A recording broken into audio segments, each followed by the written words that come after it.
Good morning everyone, কেমন আছো সবাই? আশা করি সবাই খুব ভালো আছো, আমিও ভালো আছি। Welcome to সুরিজ blog. তো এখন ঘড়িতে বাচ্চা হচ্ছে 8:30। আজকে শনিবার, তো বাবির যেহেতু 9টায় ছুটি, তো শনিবার যেহেতু তো ধূপকাঠি মোমবাতি তো মায়ের মন্দিরে জ্বালাই, আমি তোমরা সবাই জানো। তো সেটা মায়ের মন্দিরে আগে জ্বালাবো, তারপর বাবিনকে আনতে হবে। তো চলো বেরিয়ে পড়ি, আগে দেরি হয়ে যাবে।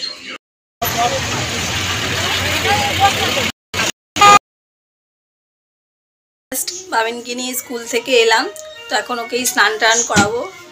স্কুল ড্রেস ইউনিফর্ম খোলা হয়ে গেছে, তো স্নান টান করবো, ব্রেকফাস্ট দেবো, আর আমিও যাবো বাজারে। যেহেতু বাজার করিনি, ওকে আগে নিয়ে এলাম বাড়িতে। তো বাজারে তো সবসময় নিয়ে মানে ভিড় থাকে, বাচ্চা তো ভালো লাগে না, ও একটু বিরক্তি বোধ করে, তো ওই জন্য বাড়িতে নিয়ে চলে এলাম ওকে। তো এখন ব্রেকফাস্ট দিয়ে দিই, তারপর আমি বাজারে যাবো। তো চলো আমিও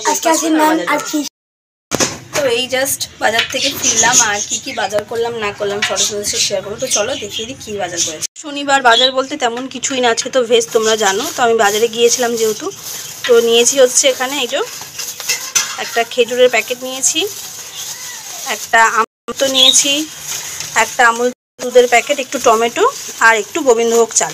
তো যেহেতু আজকে হচ্ছে শনিবার, নিরামিষ ভেজ কিছু হবে, তো কি রান্না করছি না করছি সবটা তোমার সাথে শেয়ার করবো। তো চলো আমি এখন চেঞ্জ করে নিই, ব্রেকফাস্ট করে তারপর দেখা হচ্ছে। আমি যাচ্ছি এখন ব্যাংকে, আর বাবিন পড়ছে। তো চলো বেরাই, পড়াটা কমপ্লিট করে আগে আমি এসে ধরবো। মা যাচ্ছে আগে, আমি পিছনে।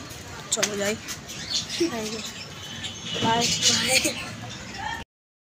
তোমাদের সবাইকে ডাকো দোকানে।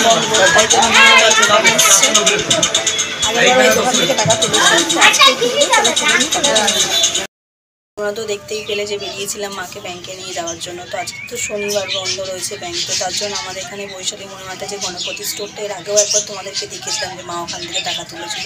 তো সেখান থেকে আর কি টাকা তুলে নিলাম, কাছেই ছিল ওটা, দূরে যেতে হয়নি। তো যাই হোক টাকা তুলে নিয়ে চলে এসেছে এখন রান্নাঘরে। তো এবার কী রান্না করবো না রান্না করবো সেটা তোমার সাথে শেয়ার করবো। আজকে শনিবার, তো শনিবার মানে নিরামিষ তোমরা জানো। তো চলো শনিবার কিন্তু নিরামিষ, তো স্পেশাল তো কিছু একটা হবে, কারণ সবসময় তো পোস্ত সয়াবিন ভালো লাগে না। তো চলো আজকে কী স্পেশাল রান্না করছি একটা কনসেশন। তোমরা তো দেখতেই পেলে যে আমি বাজার থেকে আসার সময় দুধ নিয়ে এসেছিলাম। তো দুধটা আমি এখন জালে বসিয়ে দিয়েছি, আর দুধটা দিয়ে বানাবো হচ্ছে পায়েস। তো দুধটা আমার অনেকটা ফুটেও গেছে, তো আমি এই ফুটন্ত দুধের মধ্যে দিয়ে দেবো 2খানা এলাচ আর একটা তেজপাতা, দিয়ে এটাকে আমি আরও 2-3 মিনিট এখন ফুটিয়ে নেবো। তো এখন আমি করছি পায়েস। আজকে স্যাটারডে তো ভেজ, তাই একটু ইচ্ছা হলো একটু পায়েস রান্না করার। তো এলাচটা দিয়ে আমি খুব ভালো করে আর একটু ফুটিয়ে নিই। তো এলাচটা দিয়ে খুব ভালো করে ফুটিয়ে নিয়েছি, আর পাশে আমি এখানে গোবিন্দভোগ চাল মোটামুটি ভিজিয়ে রেখেছিলাম। তো সেই ভেজানো গোবিন্দভোগ চালটা আমি এবারেই ফুটন্ত দুধের মধ্যে দিয়ে দেবো। তো চালটা দেওয়ার পর আমি এটাকে খুব ভালো করে আর কি মিক্স করে নিয়ে এইভাবে আর কি খুব ভালো করে মিক্স করে নিই। আর আমি পায়েসে আর একটা জিনিস দিই, সেটা তোমাদেরকে দেখাবো একটু পরে। তো চলো এটাকে আমি মিক্স করে এখন এটাকে ঢাকা দিয়ে দেবো ফুটতে দেওয়ার জন্য, একটুখানি খুলে রাখবো। তো দেখো আমার পায়েসটা এখানে অনেকটাই ফুটে হয়েছে, মোটামুটি আমার হয়েই এসছে, আর একটুখানি হলে হয়ে যাবে। তো এখন এই সময় আমি এর মধ্যে দিয়ে দেবো হচ্ছে সামান্য, একদম সামান্য একটু নুন। আচ্ছা নুনটা কেন দিলাম বলো তো? অ্যাকচুয়ালি আমার শ্বশুরবাড়িতে সবাই বলে যে কোনো মিষ্টি জিনিসে একটু নুন দিলে নাকি তার স্বাদটা খুব ভালো হয়, তার জন্য আমি এখানে একটুখানি নুন দিয়ে দিলাম, একদম সামান্য পরিমাণ। তো আবারও এটাকে নুন দিয়ে আমি খুব ভালো করে মিক্স করে আরও এখন 4-5 মিনিট এটাকে ফোটাবো। তো দেখো মোটামুটি আমার পায়েসটা এখানে হয়ে গেছে। আর তোমাদেরকে শুরুতেই আমি একটা কথা বলেছিলাম যে পায়েসের মধ্যে আমি একটা জিনিস দেবো, তো সেটা হচ্ছে বাতাসা। আমি পায়েসের মধ্যে একটু বাতাসা দিই, সেটা দিলাম। আর খুবই অল্প সামান্য আমি চিনি দেবো, যেহেতু বাতাসাটা দিই, আর বাতাসাটা দিলে না পায়েসের কালারটা খুব সুন্দর হয়। তো সেই জন্য আমি সবসময় যে কোনো মানে ভোগের রান্নাতে হোক বা বাড়িতে খাবার জন্য হোক, আমি সবসময় একটু পায়েসের মধ্যে বাতাসার ব্যবহারটা করি। তোমরাও দিয়ে দেখবে, কালারটাও খুব সুন্দর হবে আর টেস্টিও হবে। তো এটাকেও দিয়ে আমি এখন খুব ভালো করে মিক্স করে নেবো। আর হচ্ছে তার সঙ্গে দেবো আমি এখানে কাজু বাদাম কিশমিশ কুচিয়ে রেখেছি, সেটাও দিয়ে দেবো। তো পায়েসে আমি ম্যাক্সিমাম টাইমে কাজু বাদাম কিশমিশটা কুচিয়ে ইউজ করি, এটা মুখে পড়লে খুব ভালো লাগে। তো এই সমস্ত কিছু দিয়ে আমি আবারও এটাকে খুব ভালো করে এখনও 2-3 মিনিট মিক্স করবো, যাতে সমস্ত কিছুটা একসাথে মেল্ট হয়ে যায়। মানে বাতাসাটা একটু মেল্ট হতে সময় লাগে, তো সেটাই আমি এক সুন্দর করে মিক্স করে নেব। মিক্স করে আমি এটাকে আরও 2-4 মিনিট ফুটতে দেবো। তো পায়েসটা আমার এখানে পুরোভাবে কমপ্লিট। আর কালারটা দেখেছো তো পুরো হোয়াইট নয়, কিন্তু লালচে লালচে ভাব। তো বাতাসাটা দেওয়ার কারণে কালারটা আসে। যখন বাতাসা দেবে এই পায়েসটা খাবে না, অসাধারণ লাগবে। আর এটার জায়গায় তো যেটা পাটালি গুড় হয়, শীতকাল তো এবার আসছেই, পাটালি গুড় বা আখের গুড় বা আরেকটা যেটা ছোলা গুড় বলা হয়, সেটা দিয়ে যা পায়েস খেতে লাগবে না। তো এখন তো আমার কাছে নেই সেগুলো, তো সেগুলো আমি বাতাসাটাই দিলাম। তো তোমরাও এইভাবে বাতাসা ইউজ করে দেখো, পায়েসের মধ্যে খুব দারুণ লাগবে। তো চলো, আমার পায়েসটা এখানে হয়ে গেছে। তো শুধু পায়েস করলে তো হবে না, মেন কোর্সের জন্য আরও কিছু করতে হবে। তো আরও কী কী বানাচ্ছি সবটাই তোমার সাথে শেয়ার করবো। তো পায়েসটা আমার কমপ্লিট, এটাকে আমি এখন নামিয়ে রেখে দেবো। তো শুধু পায়েস বানালে তো হবে না, মেন কোর্সের জন্য এখানে কিছু বানাতে হবে। তো আমি এখানে হাঁড়িতে গরম জল বসিয়েছি, কিন্তু ভাত রান্না করবো না। তার জন্য আমি বানাবো হচ্ছে পোলাও। তো আমি এখানে বাসমতি চালের পোলাও বানাচ্ছি। তার জন্য আমি পোলাওয়ের চালটাকে, মানে বাসমতি চালটাকে আমি ভিজিয়ে রেখেছিলাম 1-1.5 ঘন্টা। তো জলটা আমার এখানে ফুটে গেছে। তো সেই জলের মধ্যে আমি দিয়ে দেবো হচ্ছে সামান্য একটু ফুড কালারটা দিয়ে দিলাম। আর হচ্ছে দেবো হচ্ছে বেশ পরিমাণ একটু নুনটা, যাতে ভাতের মধ্যে নুনটা আর কি হয়ে যায়। এখানে আমি নুন দিয়ে দিলাম। আর আমি যে ফুড কালারটা ইউজ করি, তো সেটা হচ্ছে এই ফুড কালারটা। এটা আমি বিরিয়ানিতে পোলাওতে খুব ভালো ফুড কালারটা, তো সেটা আমি ইউজ করি। তো জলটা আমার এখানে খুব ভালো করে ফুটে গেছে। আর আমার ফুড কালারটা দেওয়ার পরে দেখো জলের কালারটাও চেঞ্জ হয়ে গেছে, ঠিক এই কালার মতনই হবে। তো এবার আমি যে চালটাকে ভিজিয়ে রেখেছিলাম, সেই চালটাকে আমি এর মধ্যে দিয়ে দেবো। পোলাও বা বিরিয়ানি বা রাইস করার জন্য মোটামুটি 1-1.5 ঘন্টা আগে থেকে চালটা ভিজিয়ে রাখলে খুব ভালো। তো আমি এখানে সমস্ত চালটা খুব ভালো করে জলটা দেখো নিয়ে গামলির মধ্যে দিয়ে এদিক ওদিক করে আমি সমস্ত চালটা দিয়ে দিলাম। দিয়ে এটাকে আমি খুব ভালো করে নাড়িয়ে দিয়ে দেখো উপর নিচে করে দিয়ে আমি এটাকে এখন ফোটার জন্য ঢাকা দিয়ে রেখে দিলাম। শুধু পোলাও আর পায়েস রান্না করলে তো চলবে না, পোলাওর সাথে কিছু একটা ডিশ করতে হবে। তো তার জন্য আমি এখানে বানানো হচ্ছে কাশ্মীরি আলুর দম। তো তার জন্য আমি আলুটাকে বয়েল করে, মানে কুকারে দিয়ে একটা সিটি দিয়ে কোলাটাকে ছাড়িয়ে কেটে নিয়েছি। আর যা যা মশলা লাগবে, তো মশলার মধ্যে হচ্ছে এখানে আদা, কাঁচা লঙ্কা, টমেটো একটা দিয়ে ভালো করে পেস্ট করে নিয়েছি। আর গুঁড়ো মশলার মধ্যে লাগবে হচ্ছে জিরে, হলুদ, নুন, কাশ্মীরি রেড চিলি পাউডার। আর ফোড়নের জন্য হচ্ছে আমি ইউজ করবো সাজিরে। এটা কিন্তু সাদা জিরে নয়, সাজিরে। আর একটা তেজপাতা, শুকনো লঙ্কা। আর এই বাটিটার মধ্যে পেস্ট করা হচ্ছে টক দই আর চালমগজ। তো এই যে চালমগজ আর টক দই পেস্ট করা রয়েছে এটার মধ্যে। তো আমি এদিকে কড়াটাও বসিয়ে দিয়েছি। তো চলো এবার আমি আলুগুলো ভেজে নিই। তো তেলটা আমার গরম হয়ে গেছে, তো আমি আলুগুলোকে এর মধ্যে এবার দিয়ে দেবো। আলুটা সিদ্ধ করা বলে সেটা করা দিয়ে আমি করে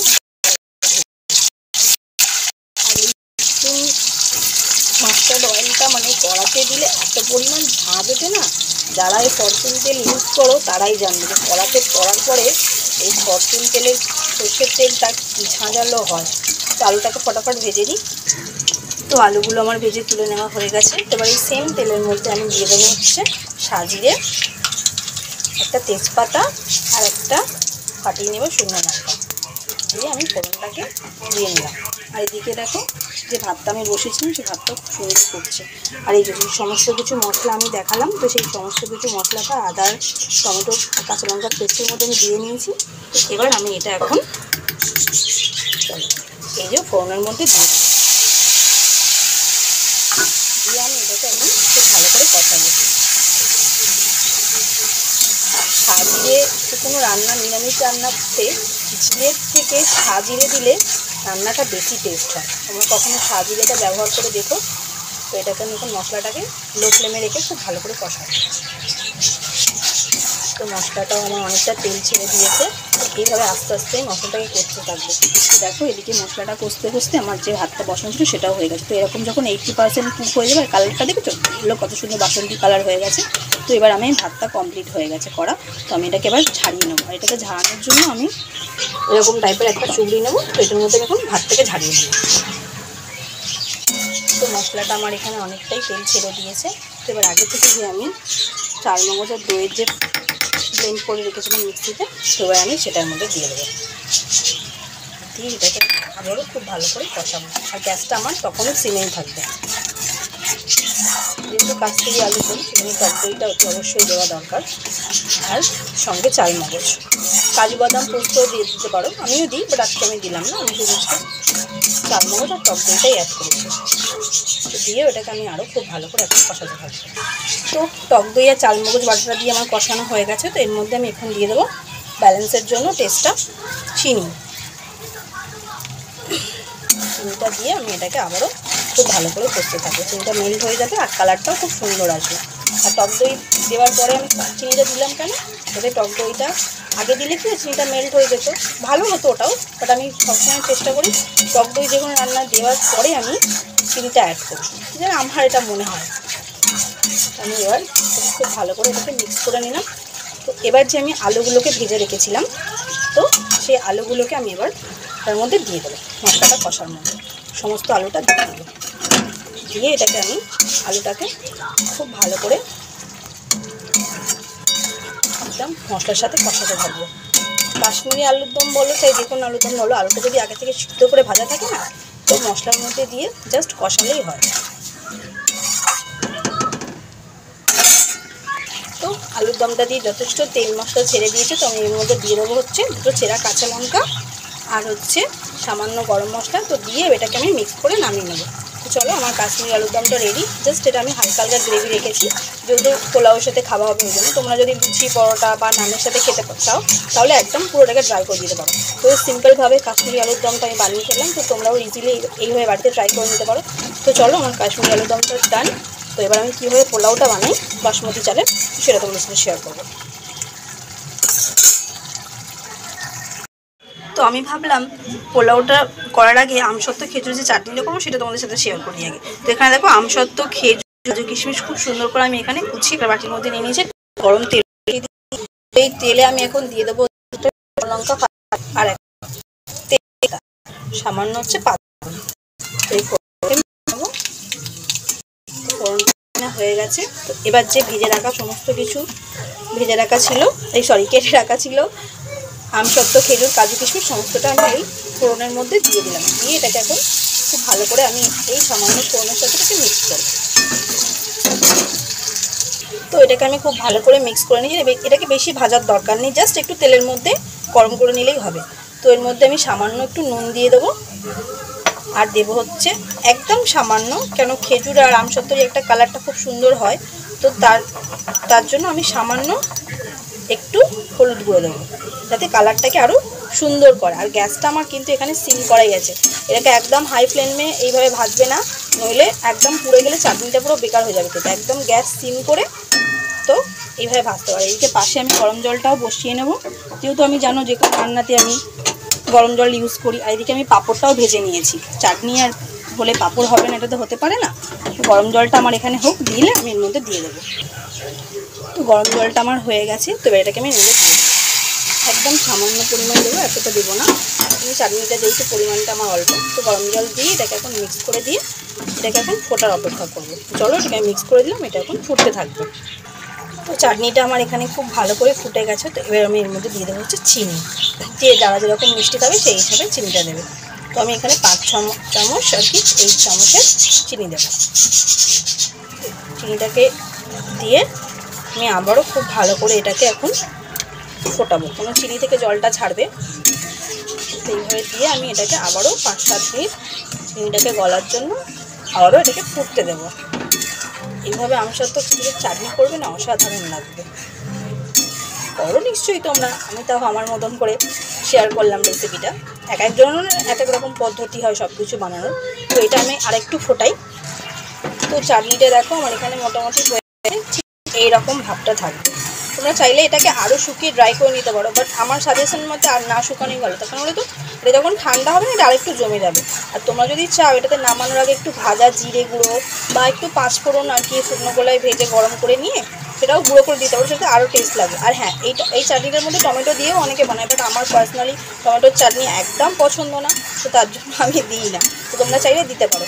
তো যাই হোক, চলো আমার চাটনিটা রেডি।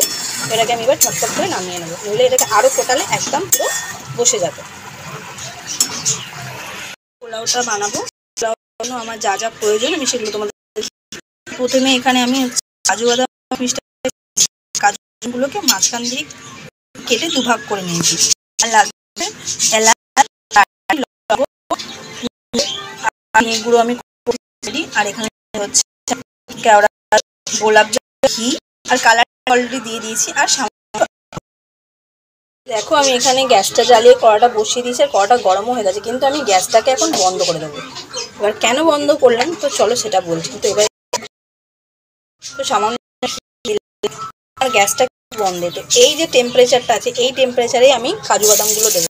অনেক সময় কি তেলটা গরম হয়ে যায়, কড়াটা গরম থেকে কাজু বাদামগুলো পুড়ে যায়, বাট এইভাবে যদি তোমরা ভাজো কখনো তোমাদের কাজু বাদাম পুড়বে না। গ্যাসটাকে যে মানে কড়ার যে গরমটা আছে সেই গরমের মধ্যেই কাজু বাদামটা ভাজবে, দেবে কখনো কাজু বাদাম পুড়বে না। তো এইভাবে আমি এটাকে ভেজে নেব। তো কিশমিশটা দিয়ে আর গ্যাসটা আমি জ্বালিয়ে দিয়েছি, কিন্তু গ্যাসটা আমার সিমেই আছে। তো দেখো কাজু বাদামগুলো আমার সুন্দর করে ভাজা হয়ে গেলে দেখো একটু পুড়েও নি, একদম পুড়ে নি। তো তোমরাও সেম এইভাবে যদি ভাজো কখনো কাজু বাদাম পুড়বে না। তো চলো আমি এটাকে এবার নামিয়ে নিই। তো দেখো আমি ওগুলোকে তুলে নিয়েছি, দেখো কি সুন্দর কালার হয়েছে। তোমার সেম কড়ার মধ্যে আমি ঘি দিয়ে গরম করে নিয়েছি। তো এবার ফোড়নে দেবো হচ্ছে যে আমি আর কি এলাচটা, লবঙ্গটা, দারচিনিটা রেখেছিলাম, তো সেটা আমি এখন ফোড়ন দিই। আর এলাচটা দিয়ে সবসময় পড়ে যাবে, মানে ফট করে ফাটে।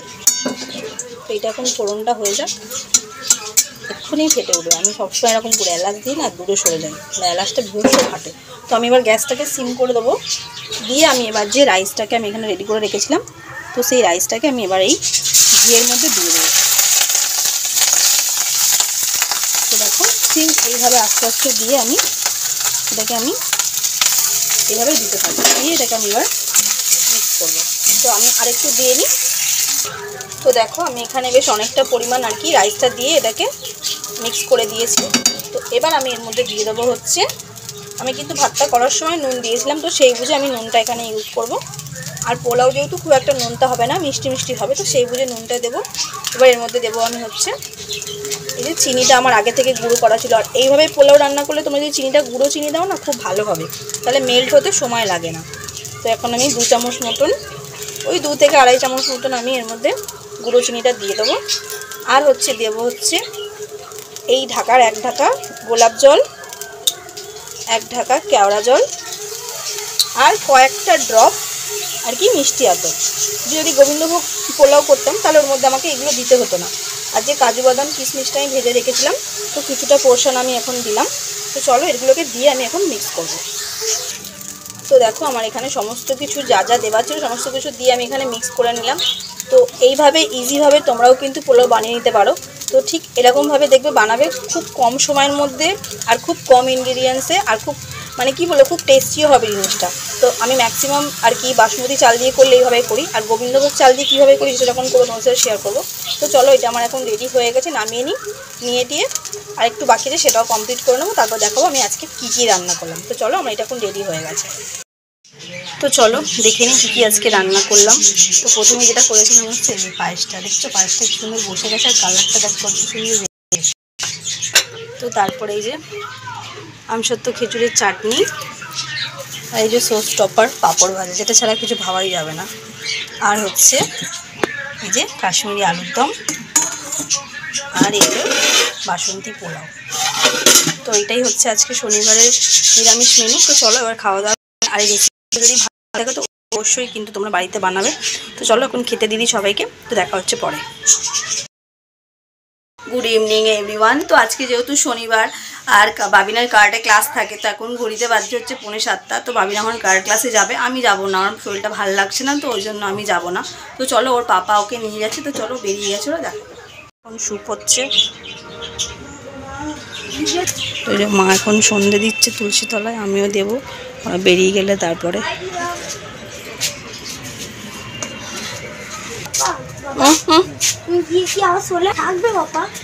আচ্ছা যাও, আগে ওঠো গাড়িতে, বেরাও তো তারপরে। ওখানে ওই যে অন্য রুমে থাকবে, এখানে সিন করে ওই জায়গাটা গরম। বাই, হ্যাঁ, লাভ ইউ।